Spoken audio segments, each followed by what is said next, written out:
दोस्तों नमस्कार आदाब। मैं आपका दोस्त तकमील अहमद आपका पावर स्टडी यूट्यूब चैनल में आपका फिर स्वागत करता हूं। जैसा कि आप जानते हैं पावर स्टडी ऐप के नाम से आपका कि प्ले स्टोर पे एक ऐप भी मिल जाएगा, आप जाकर वहां पर डाउनलोड भी कर सकते हो। तो आज हम शुरू कर रहे हैं हाई स्कूल के सेकंड टॉपिक से, जो इसके पहले हमने आपको दिया था संयोजन अभिक्रिया, जिसको इंग्लिश में हमने कॉम्बिनेशन रिएक्शन के बारे में बात किया था। उसमें हमने बात यह की थी कि किस तरीके से दो छोटे छोटे परमाणु होते हैं या अणु होते हैं, आपस में मिलकर एक बड़े अणु का निर्माण करते हैं, उसको हम लोगों ने संयोजन अभिक्रिया कहा था। आज की जो अभिक्रिया है उसी की अपोजिट, जस्ट अपोजिट है, अर्थात आज की अभिक्रिया है वियोजन अभिक्रिया, या इसको हम लोग अपघटन अभिक्रिया के नाम से भी जानते हैं। अपघटन के साथ साथ इसको हम लोग इंग्लिश में डिकम्पोजिशन रिएक्शन कहते हैं।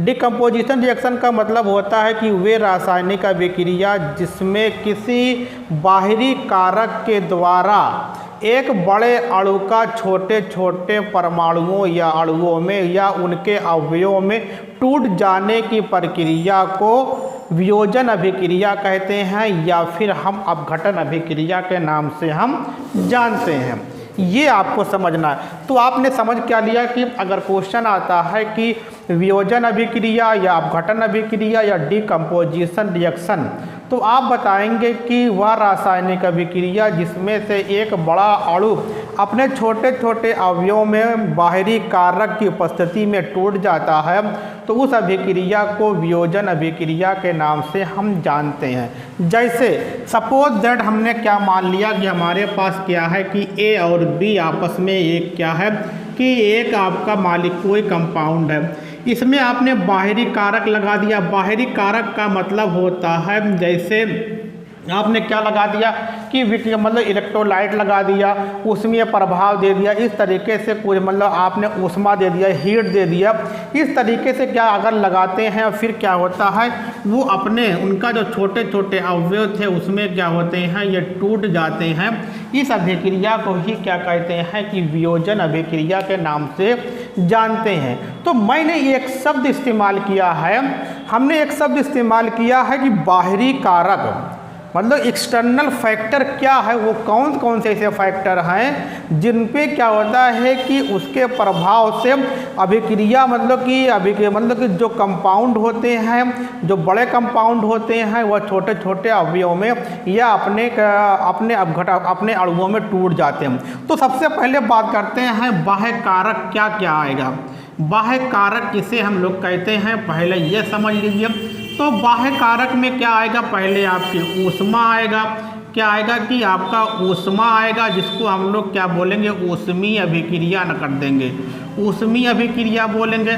फिर आपका क्या आएगा विद्युत अपघटन आएगा, क्या आएगा कि विद्युत अपघटन आएगा, इसके बारे में अब बात आएगी। फिर आपकी नंबर 3 क्या होगा कि सौर ऊर्जा के आधार पर भी सौर ऊर्जा इतनी, यही क्या होते हैं बाह्य कारक होते हैं। इन्हीं कारकों के द्वारा क्या होता है कि कोई बड़ा अणु अपने छोटे छोटे अवयवों में टूट जाता है।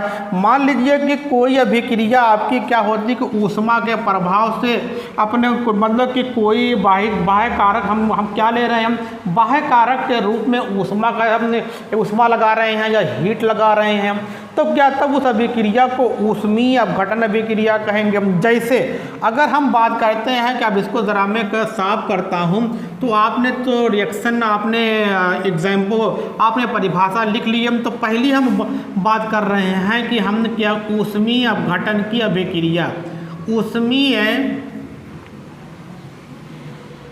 अपघटन अभिक्रिया के बारे में बात करने चल रहे हैं। अब बात आती है कि यहाँ पे अगर ये देखा जाए, जैसे हमने क्या लिया कैल्शियम कार्बोनेट लिया, तो कैल्शियम कार्बोनेट ये है कैल्शियम कार्बोनेट।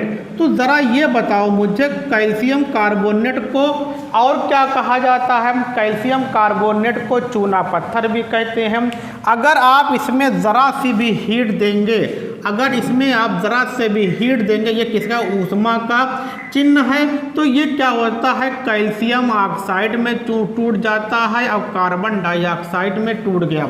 हमने ये कहा था कि ये एक बड़ा अणु, बड़ा कंपाउंड होगा, अपने छोटे छोटे अवयवों में टूट जाता। तो देख रहे हैं कि ये कैल्शियम कार्बोनेट है, जिसको हम लोग चूना पत्थर के नाम से भी जानते हैं। चूना पत्थर है, इसको हीट करते हैं तो इसको बोलते हैं कैल्शियम ऑक्साइड बोलते हैं। कार्बन डाइऑक्साइड है जो क्या होती है, गैस के रूप में बाहर निकल जाती है। इसको और क्या कहते हैं, इसी को पान कली वाला चूना भी कहते हैं। इसी को बिना बुझा हुआ चूना के नाम से हम जानते हैं। तो ये क्या थे, ये ऊष्मीय प्रभाव था। इस तरीके से हम लोग आगे बहुत सारे रिएक्शन हम कर लेते हैं। फिर देखते हैं कि इसमें अब क्या एक होता है आपका कि फेरस सल्फेट। क्या होता है, फेरस सल्फेट होता है। जब इसको हीट किया जाता है तो ये बन जाता है Fe2 फेरिक, आपका फेरिक सल्फाइड बन जाता है। फिर आपका बन जाता है फेरिक सल्फेट बनेगा, आपको फेरिक SO4 का थ्राइस बन जाता है, SO2 बन जाता है ये, और सल्फर ट्राईऑक्साइड। इस तरीके से ये रिएक्शन फेरिक ऑक्साइड बनेगा। यहाँ पे क्या बनेगा, ये इसको ज़रा देख लेना, फेरिक ऑक्साइड बन जाते हैं। तो फेरिक ऑक्साइड ये बनता है। यहाँ पे आपने क्या देखा, ये क्या है, फेरस सल्फेट है। फेरस सल्फेट का हमने आपको प्रयोग भी बताया था। इसका प्रयोग कहाँ पर करते हैं, फेरस सल्फेट का प्रयोग जो एनीमिया रोग होता है तो वहाँ पे होता है। तो ये क्या होता है कि फेरस सल्फेट का जब हम इस कंपाउंड में क्या करते हैं, ऊष्मा लगाते हैं, ये ऊष्मा का चिन्ह है। तो फेरिक सल्फेट बन जाता है, सल्फर डाइऑक्साइड गैस बन जाती है। और क्या बन जाती है, सल्फर डाइऑक्साइड के अलावा आपकी कौन सी, सल्फर ट्राईऑक्साइड गैस बन जाती है। ये क्या था, इसको हम लोग क्या कहते हैं, इसको हम लोग ऊष्मीय वियोजन अभिक्रिया के नाम से जानते हैं। एक अभिक्रिया और दूसरी अभिक्रिया होती है विद्युत अपघटनीय, विद्युत